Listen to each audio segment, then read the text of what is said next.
I would like today to be honest with you. I feel always that there is something important within each workshop, that it's not just about doing research in academia to improve our situation or our positions. I feel there are always messages, and we always share these messages and share these stories in order to improve something and look for social changes. So for me, what am I going to share with you today? The title of the stories that I would share: Minority Within Minority, Shia Muslim Young Girls' Social Worlds Within Canada and Abroad. In this short time that will be given to me, I would like to share with you very few findings of my doctoral research that I defended in 2012 in the Faculty of Education at Prague University. And the title of this research, Unveiling Shia Religious Identities, Case Studies of Hijab in Culturally Homogeneous Canadian Schools. And before I start talking about this research briefly, I would like to say that the politics of the institution, it's really very important that I did this research not in a religious department, not in a place where these courses are acknowledged. I have this research in the Faculty of Education, where you internally have these secular beliefs.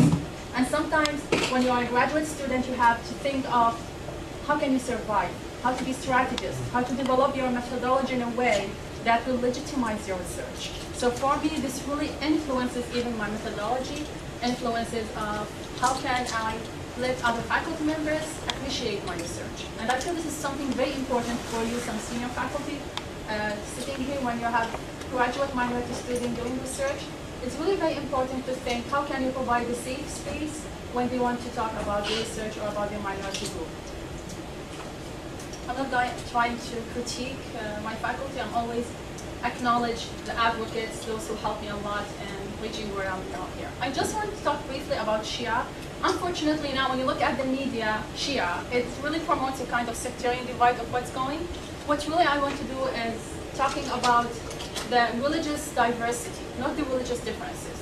I don't want to promote the differences other than sharing the diversity and how sometimes the different moral values really influence the religious experiences of Muslim youth. So this is just briefly to show you, for example, in the Middle East, the dark green, just the geographical areas where Muslim Shia really used to live: Iran, Iraq, Bahrain, Lebanon.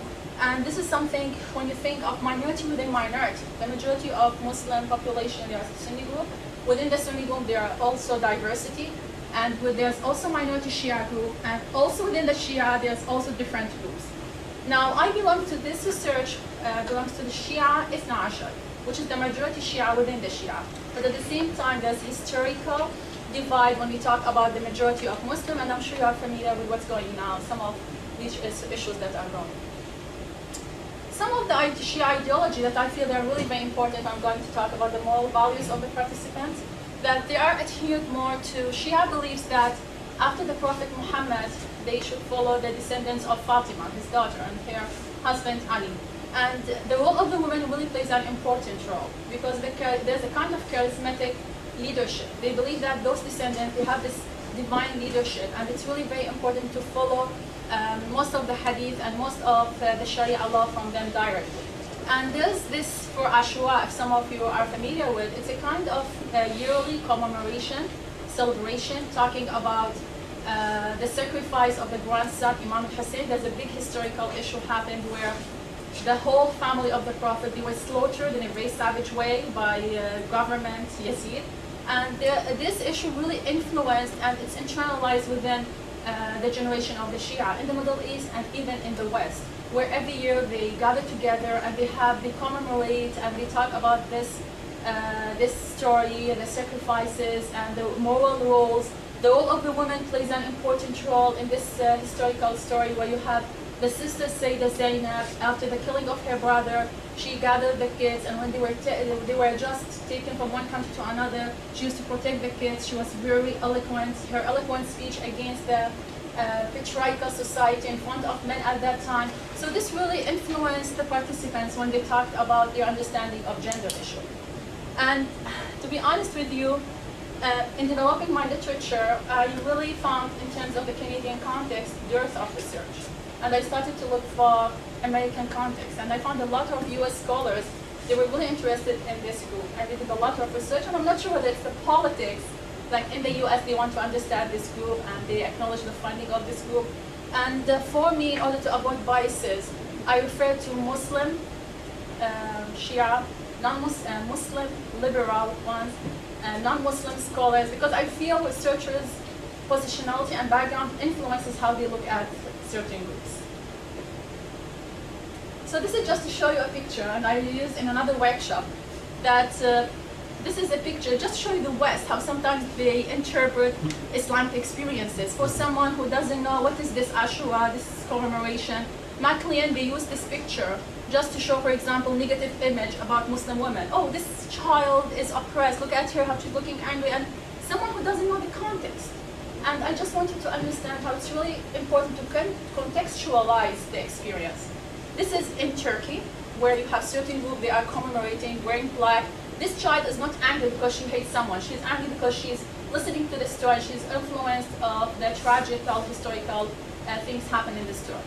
Now, the author of this McLean, they just take this story and put it in another context, promoting negative images of women and how they are oppressed. So, if you don't know the context, you are going to develop this negative image. What is this? So, I really appreciate Diane Watt and how she used this kind of trying to promote the critical literacy media and how to understand and read the images for certain groups. Now, the purpose of my study, and I will try to speak in a way that will align with what we used to talk about, religious, spiritual. So I realized that there's a big dearth research for this minority group. And when you talk about religious experience for minority group, there are really many factors influence this. It's not just the religion, it's the ethnicity, it's the race, it's also the context. So, and there are even different layers of discourses. So I felt that, what should I do in this case? So I referred to the anthropologist Phelan and his analysis of the social worlds of minority students in a research that he did over in 1998, over 4 years, where he talked about the importance of acknowledging the social world of minority students within their school, within their home, and within the community, and these boundaries of the social worlds, they really sometimes create marginalizations, and they influence the cultural experience. And for me, because I was thinking about the religious experience and how religion plays an important role, I started to think of Taqiy's research on Shi'ism in North America, where he talked about the internal and the external diversity. And for me, I started to think, why not to develop a kind of framework where you can talk about this experience and be able to analyze the micro, meso, and the macro level, trying to both integrate the anthropologist perspective and the religious perspective. And that's why I developed this kind of figure where you can see that this kind of helping me to see how these values, they really cross the boundaries, the different boundaries, and how they intersect, and how this is really something very important when we talk about religious and spiritual experience. At the same time, this is just to show you that, you have to do this research and you have to legitimize it. And in order to legitimize it in Western academia, what should I do? If I try to go and find some research in Iran talks about Shia, everyone will say, wow, this is very bad. Or if I try to look at different backgrounds, so I start to think, why don't I take piece of the way? Because this experience is really different, and these experiences, they are different within different contexts. So I try to borrow from different theories, and I developed this integrated methodology. The critical race theory helped me when I talked about power, politics, how these narratives, they really help you to understand the values of the dominant group versus the values of the minority group. So I found this is very powerful. I started to think of feminist theory because I felt that, why am I doing this? Why am I interested in this? My positionality as a Muslim Shia, I'm a mother, I'm a researcher, and I felt that this subjectivity, this intersectionality, I have to refer to feminist theory, the post-colonial one, because there's somehow historical issues related to colonization. So I felt that the feminist theory is also part of what am I doing.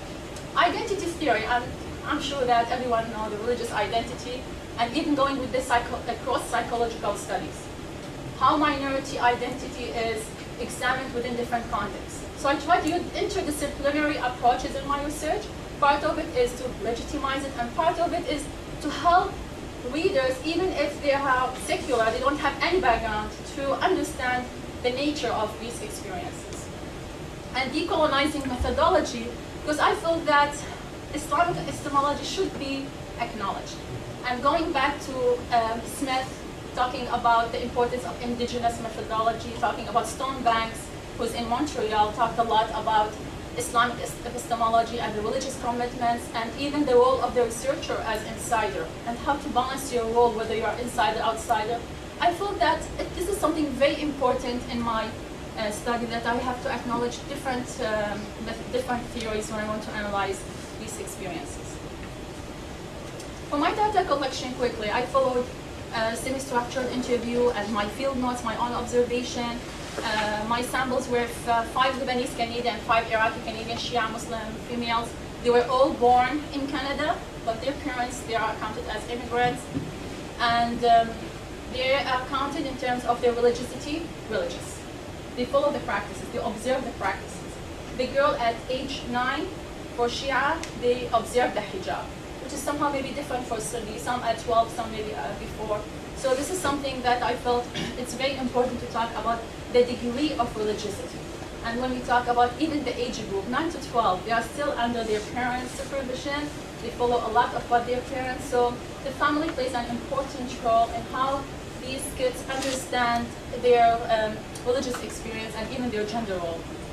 And I also have a kind of focus meeting for the Lebanese group and the Iraqi group, and just to see, how the ethnicity can play an important role. And I used to somehow try to benefit from the literature. Focus meeting group is very helpful for girls because this will help them to see others sharing a similar experience. But with me, I did not find this helpful. Because when one girl started to speak about her negative experience, the younger one, the 10 years old, was really scared. Mm-hmm. And I remember one of them started to move behind the chair. She didn't feel comfortable hearing the 12 years old experience of what happened to her. And here I felt, wow, when you have younger kids, you have to be very careful. And sometimes the focus meeting is not helpful, as it's mentioned in the literature. These are the themes that I tried, that I find them across the home, community, and the school, and they are just a lot. And within the home and the community, you have themes, and even you have sub-themes within the same theme. So what am I going to focus on? Like you can see in the beginning, it's some of the themes, as this is a case study methodology, I found case study helpful from one point that it will help you to see the minority individual experience, because it's really different from one person to another. But the issue that I struggle with, because I'm insider, there are other issues that I observe, and it would be better if I used to had a kind of ethnography where I can more talk about my observation. And this really let me take away many of what I know about the place. So some of the themes related generally, like going back to the historical, the story of the sacrifice of the grandson of the Prophet and his sister, the transformational meaning of the hijab, and this is what I want to focus on, because there's a lot of hijab discourses, but in this research there's something new that I found, and there are many sub-themes related to this, but this is where I want to talk about the religious and the spiritual factors. And there's also the effects of visits back home on participants' religious identities, and this part is really very important when we want to talk about the global nature and how really the international experience influences Muslim young kids, even if they are very young. And sometimes even when we Ruby talked about de-ethnicization, and I agree with her, it's there. And still, sometimes going back home and examining and experiencing the physical space, this will really make these kids more attached. And for Shia, they have a kind of religious experience where they go back home to the shrines of these imams, and they visit them, and they show and it's a big experience for them when they talk about their sense of belonging. And even for the second generation, they go back to Iraq, to Syria, to these shrines, and they have this kind of religious commitments. So somehow going back home is not something that can be ignored for this group. So this is where I would like to talk about religious experience and the spiritual and the moral ritual values. When Elizabeth talked in her first presentation about the deep knowledge, how can you incorporate the deep knowledge? And this is something reminded me of Howard Gardner, coming from the cognitive and the educational background. If you want to teach